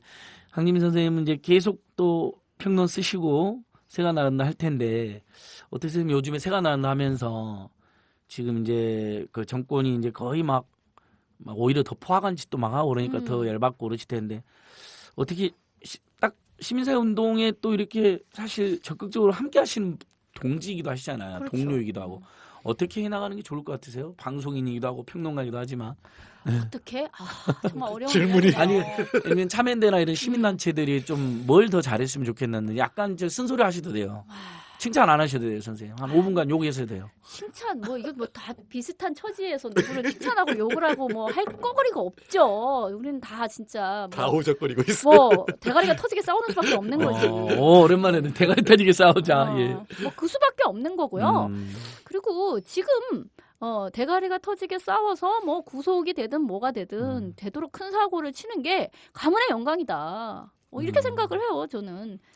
빨리 우리 스펙을 쌓자. 그러니까 이 말도 안 되는 정권을 그럼요. 맞서서 독립운동 스펙이나 마찬가지야. 민주인권 민생을 위하여 이 방송은 우리 차 여사한테 꼭 듣도록 할게. 우리 차 여사 그랬거든요. 너 신문 일면에 나오면 이혼이다 이랬거든요. 그래서 나를 우리 극도로 자제하면서 아니 사실은 이렇게 정권이 막가고 포악해지면 국민들 보고 그걸 나서 싸우라 하기는 쉽지 않은데 예를 들면 그래도 NGO 스태프들이나 사회운동에 조회가 있는 분들이 좀 나서서 더 강하게 싸우는 그러니까 국민은 국민대로 네. 싸우는 거고요. 네, 그러니까 그렇죠, 개별적으로도 싸우고 조직적으로도 싸우고 맞아요. 하는 예. 수밖에 없는 저희들이 거죠. 그러니까 국민을 대리해 싸운다는 게 아니라 각각의 몫이 그렇죠. 있고 각각의 자리에 싸우면 되는 건데 각자의 자리에서 대가리가 예. 터지게 싸우는 조금 수밖에 더 없는 결의가 돼 있고 준비가 된 분들이 더 대가리 터지게 싸우자 이런 취지잖아요. 그렇죠. 김대중 대통령이 그 얘기했잖아요. 벽에다 대고 소리라도 질러라. 그러니까요. 낙서도 할 수 있는 거고 네. 뭐 자기가 감당할 수 있는 차원에서 다 할 수 있는 거예요. 옛날에 그런 네. 말이 있었잖아요. 힘 있는 자 힘으로, 뭐 돈 있는 자 돈으로. 네. 그래야 되는 거야. 지금. 그 사회주의 혁명 시절에 뭐 명언으로 알려져 있는 힘 뭐 있는 별 자 수가 힘으로 없어요. 돈 있는 자 돈으로 몸 있는 자 몸으로 DJ 대통령도 참 명언이에요 그 말 그죠? 뭐 집회 나가라 투표해라 술자리에서 욕이라도 해라 정 안 되면 단발에 대고 소리라도 질러라. 정말 그러니까 자기 조건에서 할 수 있는 일하고 당하지 말고 울분을 터뜨려라는 거잖아요. 그리고 좀 더 레디컬해질 필요가 있다. 시민사회단체들이. 그러니까 아니 우리가 개혁 정권, 개혁주의 정권을 경험했잖아. 예. 근데 그거 자체의 한계도 정확히 알잖아요. 그렇다면 우리가 이제 정권을 바꾸는 것도 중요하지만 그 이상의 것을 그것을 딛고 그 이상으로 나아가기 위해서는 우리가 지금 좀 더 레디컬해질 필요가 있어요. 혁명을 꿈꿔야 되는 거야. 꿈만 꾸는 게 아니라 준비해야 되는 거예요. 내가 의사들을 꽤 많이 만났는데 의사들이 의외로 레디컬해요. 뭐 여러 가지 영향이 있을 텐데 근데 제일 말 잘해요. 의사들 보통 말 못하는데 잘 말 못해요. 근데 정말 말 잘해요. 네, 좋습니다. 선생님. 혁명을 꿈꾸는 시민사회 운동을 좀 더 레디컬하게 준비하자. 그러니까 2017년 정권 교체가 굉장히 중요한 지상 목표긴 하지만 그것만으로는 부족하다. 그렇죠. 좀 더 국민들을 위한 진보적인 진취적인 정책들을 만들고 그런 요구해야 되는 요구해야 거죠. 되고. 대중적인 요구와 압박이 있어야지. 더 많은 민주주의, 그렇죠. 더 많은 인권, 더 많은 민생과 더 많은 복지를 요구하자는 취지신 거네요. 그러니까 우리가 이 백스텝을 밟는다는 게 뭔지를 알잖아. 이게 밀리면 이렇게 백스텝을 밟는구나. 역사라는 게 반드시 진보하지만은 않는다는 것도 우리가 경험을 했잖아요. 그러니까 그것을 백스텝을 밟지 않도록 하기 위해서는 정말 중단 없는 전진을 하는 수밖에 없는 거예요. 그러니까 우리가 뭐 대충 뭐 이렇게 하면 뭐 역사는 진보하는 거고, 우리 뭐 젊었을 때 할 만큼 했고, 뭐 앞으로는 그냥 퉁치면 이렇게 나가는 거야. 이게 아니었다는 거잖아. 그걸 막 뼈저리게 느끼는 거잖아요. 아니 20대 때 길바닥에서 그만큼 했으면 됐지라고 했는데 40대 때 그보다 더 빡세게 지금 굴러야 되는 이게 뭐냐고. 50대도 마찬가지. 그러니까 50대도 마찬가지고 어쩌고 80대까지. 우리 딸내미도 마찬가지고 이게 뭐야. 그러니까 요즘에 그 다 망해가던 각 대학들 민주동문회 있잖아요. 요즘에 잘 된다잖아요 다. 야 다시 한번 모여야겠다. 뭉쳐야겠다 해서 각 대학마다 민주동문회가 지금 부활하고 살아나고 막 집회할 때 보면 깃발도 나오잖아요 이분들이. 옛날에 그리고 이게 없어졌던 분들이. 정말 그냥 무슨 정치적 수준에서의 민주주의 그게 아니었다는 거야. 결과적으로는 그게 다가 전혀 아니었고 거대 담론 수준에서 그냥 뭐 민주주의가 됐네 어쨌네 다 아니었다는 거예요. 우리 삶의 정말 어떤 욕망의 문제에 있어서 정말 혁명적인 사고로 바뀌지 않으면은 또 마찬가지라는 거예요. 결국 자본주의의 틀이 똑같고 자본주의적 욕망이 똑같은 상태에서 뭐가 달라지냐고. 그러니까 과거 386들이 결국 그 지점에서 실패를 한 것이고 사실 그거에 대해서 굉장히 솔직하게 고백을 해야 되는 문제예요. 나는 정말 예. 그렇다고 생각해. 그런 거 민주동문회 마이싱이야 진짜. 아니라고. 나 과거에 민주동문 뭐 다시 모여가지고 정권은 좀 바꿔야 될 텐데 하하하. 정권만 바뀐다고 뭐가 됩니까? 야, 그러니까 이제 민주화 운동에 성공했지만 민주화 운동 이후의 민주주의나 우리 국민들을 위한 제대로 된 진실 과제를 도출하고 실현하는데 실패했다는 거잖아요. 완전히 실패했죠. 경제 민주화 그래서, 하나도 안 된 것이고 생활 세계의 민주화가 뭐가 됐냐고. 여성주의를 포함해서 정말 욕망의 문제에 있어서 뭐가 달라졌어요? 가부장제적 욕망 그대로잖아. 뭐가 달라졌냐고. 그러니까 이 모양이 꼴인 거예요. 오케이. 그러니까 다시 정권교 필요에 대해서 민주동문회 만들라고 나오는 것 갖고는 안 된다는 거잖아요. 그렇죠. 그것으로는 그냥 하도 사회가 이제 답답하니까 그냥 나온 걸 우리 긍정히 해석하더라도 그걸로는 안 된다는 거잖아요. 새로 이제 어떤 조직을 우리가 이제 다 흩어져 있을 수는 없으니까 민주동문회라는 틀을 통해서라도 어떤 조직이 필요하다. 이건 맞는데 거기에서 무슨 뭐 과거에 그래도 우리가 잘 나갔는데 민주주의가 어쩌고 이건 아니라는 거지. 그럼요. 요즘에 나오는 분들도 아마 그런 반성하고 나오는 것 같아요. 뭐 그때 우리가 너무 사회를 오판했다. 뭐 그다음에 민주주의라는 게 이렇게 해놓으면 역진적이라고 생각했는데 역진은 없다고 생각했지. 많은 분들이 그랬잖아요. 그렇죠. 그래서 이렇게 됐으니까 이제 일단은 나오자 뭐 이런 건데 선생님 말씀이 울림이 엄청 큰 것 같아요. 그냥 일단 나오는 정도로는 안 된다. 정권 교체 이후의 상황을 제대로 치밀하게 준비하고 싸워야지. 그래야 역진이 없어진 거잖아요. 그렇죠. 정권 교체되다 또 역진이 있을 수 있잖아요. 얼마든지 바뀔 수 있는 거예요. 나는 솔직히 말하면 그들이 그러니까 386 민주동문회가 자기만 고집 안 했으면 좋겠어요. 그래서 아이들한테 좀 공간을 열어주는 게 자기들이 할 일이지. 뭐 물론 여러 가지 역할을 할 수 있겠는데 사실은 우리가 그 386들이 모든 위에 특권 상위 10% 다 갖고 있거든요. 그러니까 그걸 포기하는 거를 보여주는 게 훨씬 더 혁명적인 일이라고 생각해요. 예를 들어 제가 농담처럼 얘기하지만 우리 나이 때면은 이제 교수 한 30년 넘었어요. 안 해도 된다고. 근데 이게 그만 좀 해, 진짜. 너무 이게 작기 때문에 우리 30대 때 교수 돼가지고 지금까지 하고 있잖아요. 그러니까 뒤에는 훨씬 많아졌어요. 박사반 40대가 사람들이. 돼도 못하고 있죠. 자리가 안 나니까. 그러니까 빨리빨리 그만둬주는 게 훨씬 더 혁명적인 일입니다. 그렇죠. 그만둬주거나 아니면 3, 40대 시간 강사를 해서 좀 싸워주거나 뭐 이런 게 있어야 되는데 그렇죠. 막 시간 강사를 자기 기득권을 포기하는 게 제 생각에는 지금 50대, 40, 50대가 지금 해야 될 일이 그게 혁명적인 일이지. 자꾸 또 뭐 자기가 답을 아는 것처럼 지도 그려가지고 이거는 애들이 우습게 알죠. 그야말로 제가 보기엔 꼰대짓입니다. 맞아요. 그 운동권 아재 꼰대가 돼버리는 거예요. 근데 저는 불행하게도 이제 포기할 기득권이 없어요. 우리 이미 다 포기를 하셨어요? 처음부터 가진 적이 없어 한 번도. 딱 한 번 비서관이 됐는데 2년밖에 못하고 잘려서. 그러니까 지금 선생님은 이제 민간 연구소니까 더더욱이나 칼폴라니 경제연구소 새가 날아든다에 꼭 출연해서 후원도 받으셔야 돼 우리 여러분. 제가 이제 그걸 알았다니까. 영세 중소기업 사장님들의 비애를 알았다니까. 진짜로 그 월급날이 다가올 불안한 게. 사무실로 돌아가야 되고. 돈을 어디서 구해가지고 이 월급을 주래요. 그러니까 저도 우리 간사 동료들 정말. 이게 중요해요. 왜냐면은 아까. 그걸 차마 밝히지 못했는데 급여 올려야 되는데. 참여연대나 시민 칼폴라 연구소나 후원회원이 늘어나야만이 우리가 거기 연동되어 있어요. 예산이 빠나니까. 우리가 그래서 참여연대나 칼폴라 연구소 하는 게 공공재거든요. 맞아요. 그러니까 내가 거기 돈 낸다고 해서 나한테 오는 게 없거든요. 딴 사람한테 이익을 주는 거니까 굉장히 사실은 하기 힘들어요. 우리 모두한테 이익이 오긴 오죠. 예. 근데 이제 저희는 돈 내는 사람은 손해일 수 있어요. 이기적인 인간이라면. 처음에는 직접적인 도움도 드려요. 반값 등록금 투쟁해서 국가장학금 만들었죠. 친환경 상급식 같이 했죠.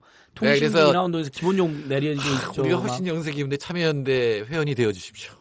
아니 황지민 선생님은 마지막 부분에는 이제 앞부분은 우리가 좀 오늘 굉장히 재밌게 했는데 뒷부분은 문제의식이 무겁게 다가왔어요. 저도 뜨끔했어요, 선생님. 그러니까 무겁지 않은데 명쾌한데. 시민사회단체라는 게 이명박에서 박근혜 정권에 맞서 정말 치열하게 싸운다고는 하고 대안을 제시한다고는 하지만 저는 여전히 우리 국민들이 보기에 또는 핍박받는 민초들 보기에는 부족한 게 있다고 생각되는데 선생님 말씀 들으니까 좀 뜨끔도 하고 더 그러니까 이제 예전에 자주 쓰던 표현인데 대가리 터지도록 싸우자 그런 마음도 필요한 것 같아요. 제가 가끔 이렇게 요즘 대충 NGO들 만나면 좀 더 세련되게 뭐 이런 얘기를 많이 하거든요. 근데 아니 세련된 건 또 좋은 건데 정말 절박함이 중요해요. 절박함이. 너무 황당한 상황 너무 막 민주주의와 인권과 민생이 무너진 상황에서 세련된 게 어디 있어요? 그러니까.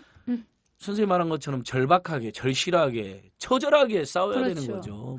저는 뭐 제가 항진미 선생 노선인 것 같아요. 그러니까 보니까. 21세기에 그래도 뭐 시민사회 운동에서 그나마 제일 혁혁한 성과를 내고 있는 쪽이 저는 장애운동단체라고 생각을 하거든요. 근데 그분들 싸우는 거 한번 보세요. 예. 목에 쇠사슬 걸고 싸워요. 예.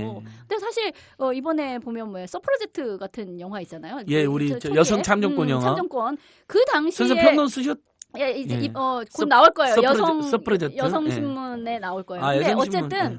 그 당시에도 자료 사진을 보면 정말 의회에 쇠사슬로 자기 목에다 걸고 그때 그렇게 외쳤던 분들이 계세요. 여성 근데 참정권 때문에. 그 운동 그리고 뭐 옥중 단식하고 하는 등등이 있었다고요. 근데 지금 그 장애운동 단체 쪽에서 그 하는 모습을 보세요. 정말 대가리 터지게 싸우는 거예요. 그분들은. 예. 그리고 항상 난입하고 어디 이번에도 왜 뭐 복지 무슨 뭐 예. 그 코엑스에서 뭐 그렇잖아요. 그렇게 난입하고 또 계속 문제 삼고 그렇게 하니까 뭐 외신에서도 한번 다뤄주는 거고요. 그렇게 해야 되는 거야. 우리 무슨 뭐 페미니즘 뭐 이제 이쪽 이야기 좀 나오면 남자들이 주로 하는 이야기가 왜 뭐 같은 얘기라도 좀 점잖게 좋게 분위기 좋게 좋게 하지 왜 그렇게 싸납게 얘기를 해가지고 연대하기가 힘들게 말이야. 왜 그래 이렇게 얘기를 하는데요. 그거는 진짜 이게 좀 똑바로 말 신기는 거야.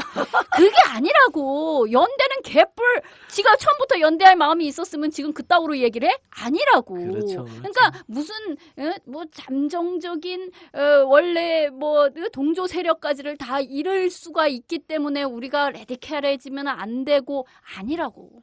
피 터지게 싸우는 꼴을 봐야 거기에서 뭐 동조하고 싶은 마음이 없었던 사람이라도 아우 내가 이렇게 가만히 있으면 나쁜 놈 되겠네 라는 식으로 해서 붙는 거예요. 그 이슈에. 좋습니다. 선생님 정말 오늘 명언 까라마이신 너무 좋고 맞습니다. 선생님 설령 속으로 좀 불편하다 하더라도 무조건 연대하고 싸우면서 이야기하지 나는 너희들이 너무 생경하고 거치니까 거칠어서 못하겠어. 그건 말이 안 나서 말도 안 되는 생각하고요. 소리 하고 원체부터 그럴 마음도 없었으면서 그러니까 몇 가지 하나 소개하면 실제로 장애인 단체들이 그 장애인 이동권 문제로 치열히 싸워가지고요. 그렇죠. 엘리베이터 생기고 이런 저상버스 생기고 저상버스 생기니까 그러니까 노인들이 타고 다니시잖아. 분들 있잖아요. 장애인들 제일 욕했던 일부 노인 세대들이 가장 많이 이용하고 다니시죠. 이용하고 편해졌잖아요. 그다음에 보행 약자들 그렇죠. 노인분들 외에도 뭐 예를 들면 유모차를 끄는 우리 엄마 아빠들이라 되니까 우리가 감사하게 저는 생각이 된다 생각하고요.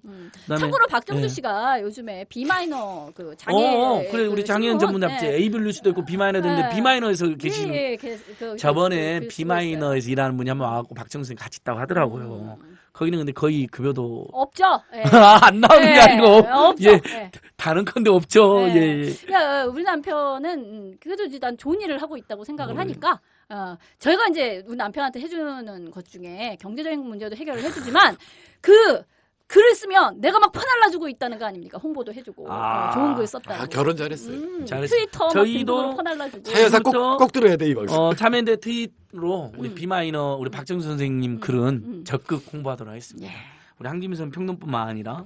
근데 보니까 헬렌 컬레도 삼중고를 극복한 다음에 여성 참여권 운동을 열심히 했더라고요. 그럼요. 미국의 사회주의 운동도 치열하게 그렇죠. 하고. 근데 헬렌 켈레는 장애 극복한 다음에 뭐 했는지 아무도 모르대요. 우리나라 국민들도. 그 사람 사회주의자였어요. 정말 80년대 80세 중반까지 살면서 여성 참정권, 노동운동, 사회주의운동 치열하게 싸웠어요. 그 사람이 그냥 뭐 사회운동을 했대. 그러면 뭐 자선 사업을 했나? 이렇게 이해를 하는 사람들이 있다니까. 아니, 그러니까 그것도 몰라. 심지어는 삼중고 이유는 가르치지는 않으니까.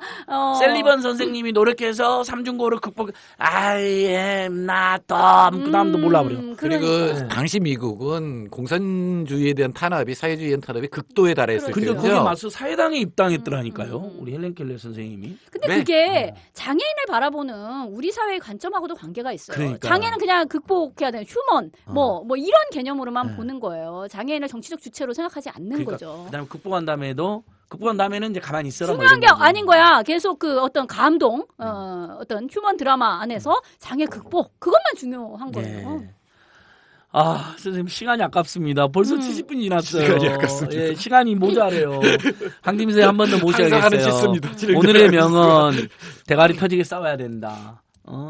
무슨 뭐 점장 떠는 말 뭐 이런 거 다 까라마이싱이다. 이런 거 좋습니다. 좋습니다. 한생제 이름이라고 생각하세요. 예, 독가라마이싱은. 그럼요. 네. 예, 뭐 그 정도야. 더 우리 근데 박근혜 정권이 이제 이런 게 싫으니까 팟캐스트 또 규제하겠다 또 온갖 규제는 다 풀면서 국민 안전이나 생명 관련된 국민의 생명과 안전을 지켜주는 팟캐스트는 또 규제를 하겠대 또. 그 황당한 괜찮네요. 정권이야. 뭐 규제하면 싸울 거리도 생기고 뭐. 그러니까 이제 더 많이 생길 거야. 전국에 2배로 늘어날 거야. 팟캐스트 독자들이 청취자들이 최소 500에서 1000만인데 한번 붙어야지 뭐 또. 그렇죠. 예.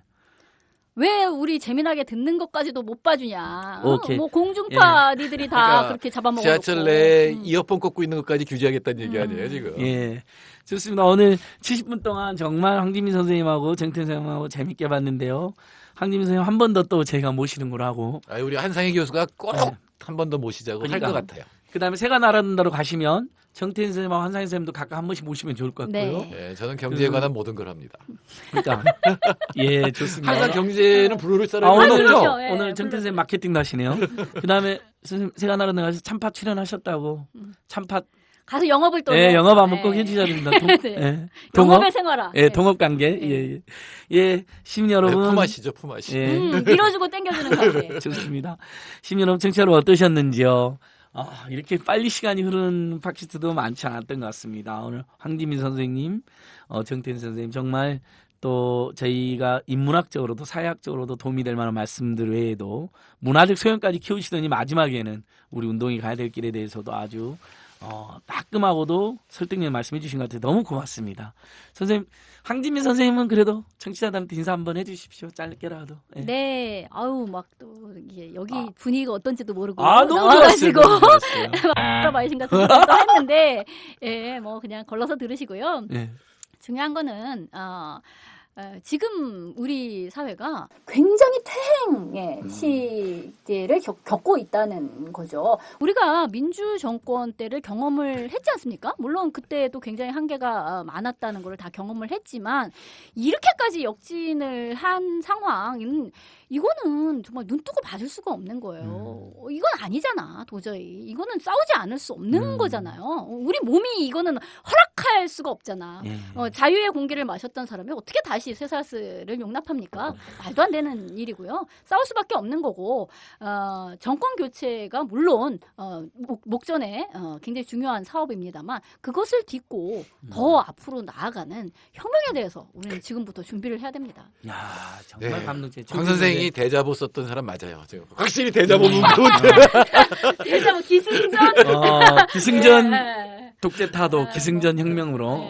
그렇죠. 네, 대자보. 선생님은 예, 정태현 선생님 오늘 저는 지금부터 황진미 선생 팬입니다. 그러니까 정태현 선생님 오늘 황진민 선생님의 아우라에 이렇게 약간 주눅이 드셨는데 저도 마찬가지입니다 아마. 예.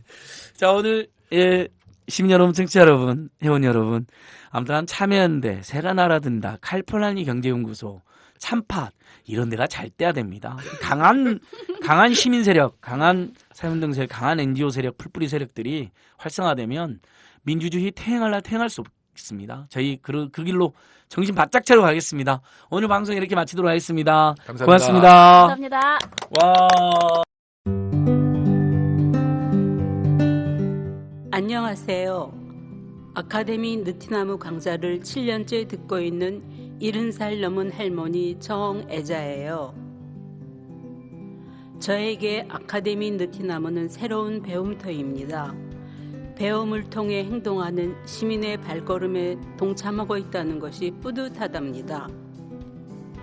즐거움과 나눔, 웃음과 실천이 있는 배움의 공간, 아카데미 느티나무에서 뵐 수 있기를 기대합니다. 참, 아카데미 느티나무는 참여연대 부설 시민교육기관입니다.